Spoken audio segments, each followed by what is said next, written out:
Dahil siya lang naman ang pinakamakinang na bituin. Tawagin na natin from Drag Race Philippines Season 1, the mother of the Bride House of King, Pinky Pinky!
Thank you sa ating mga rampa movers.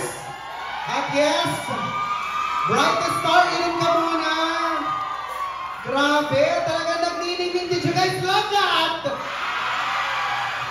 Indeed, the brightest star. Ning, ning, ning, bituing. Hi, Brigading! Happy Pride! Happy Pride, mga bakla! Ding, ding, ding! Hello, hello, hello. Magandang umaga. It's a bright and sunshiny Sunday, everyone. Thank you for coming today. Yung mga galing ng misa, yung mga pupunta pa lang sa misa. Thank you for coming today. Ang dami, ang saya. Ang dami to celebrate ng Pride. Thank you. Importante itong ginagawa ninyo, nag-show up kayo sa mga celebrations na to. Minsan lang tayo magsama-sama, I mean for the fans. I'm sure lagi kayong nanonood, pero yung mga dumating dahil gusto nyo lang mag-celebrate ng Pride with us. So thank you, we appreciate you. We see you, so please, sana hindi tuwing Pride lang kayo nanonood or hindi tuwing may drag queens na. Let's celebrate Pride, respect all gender, all year long. Thank you, brightest star, and the mother of the Bride House of Ding. Napanood nyo kanina ang isa sa mga daughters ni Brigading na si Bomba Ding. And I know, sobrang proud ko sa iyong mga daughters. Kamusta naman ang journey ng inyong house so far, Brigading? Ang sobrang saya. Sino nakakamiss kay Zimba Ding? Ladies and gentlemen, let's give it up for Zimba Ding!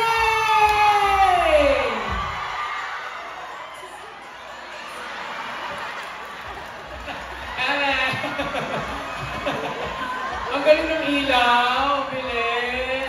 May 100 ka sa akin mamaya. And then sobrang saya ko kasi patuloy na nagsistrive na talagang ginagawa ng mga anak ko yung mga best nila. Kaya wala pa si Zimba dito. Of course, pag mga ganito kalaking events, dapat may Zimba Ding lagi dyan. Dapat may Brigading. Soon may Bomba Ding, may Felicia Ding. Pero si Zimba kasi busy siya sa Maxi. Dalaga na si Maxi. So please, meron pa silang few shows left. Nakapanood na ba kayo? Sino nakapanood na? Thank you for watching. Supportahan natin yung mga ganyang plays para mas maraming gumawa. Mas maraming representation ng drag, hindi lang sa Drag Race, hindi lang sa Drag Den. So maraming platforms. So thank you so much. Supportahan niyo lang yung mga anak ko. By supporting them, you are supporting me and the whole drag community. Ayun. Happy ako sa mga anak ko. Kahit na may mga family issues, may mga pasaway, may mga matigas ng ulo. Pasaway si Bomba Ding, sabi ko, lagyan ng rhinestones yung underwear niya. Wala pa rin hanggang ngayon. Kung anong dami ng bato ko, yun ang copy nung kanya. Sa susunod talaga, hindi na kita masasampahin, isa ka pa. Charla, I love you, Bomba Ding! Palakpakan nyo! Nag-uumabaw ang star quality, no? Mabuhok lang, pero mabango yan. Promise. Minsan kasi sa bahay, nakakalat yung mga underwear niya nila. Lahat niya nakahanger sa CR nila. Sisilipin ko, check ko kung malinis ba sila sa bahay or sa CR. Makikita ko yung brief niya, minsan inaamoy ko eh. Ano lang, for research purposes. Para alam ko kung saan pa kaya kailangan mag-improve ni Bomba Ding. Kasi magaling na sumayaw, magaling mag-perform. Baka challenge pala siya sa amoy, nahihiya lang siya. So ako na yung lumapit to do my research. Mabango naman, may konting asim, pero mabango pa rin. Diba? Hoy, sino may ayaw ng maasim pero mabango? Hello po! Lalayo ka ba? But yes, part yan ng motherhood at part yan ng family. So again, maraming salamat Brigading for always serving, for always delivering, and for sharing your house, your family to everyone here. At we are super duper happy sa iyong performance. Ay, ikaw mag-spills. But yes, thank you so much. Palakpakan natin si Brigading. Abangan pa mga pasabog na shows. Marami silang shows. And of course, Rampa, magkita-kita tayo Wednesday to Sunday. But for now, please, step Brigading! Mag-iikot siya dyan sa baba para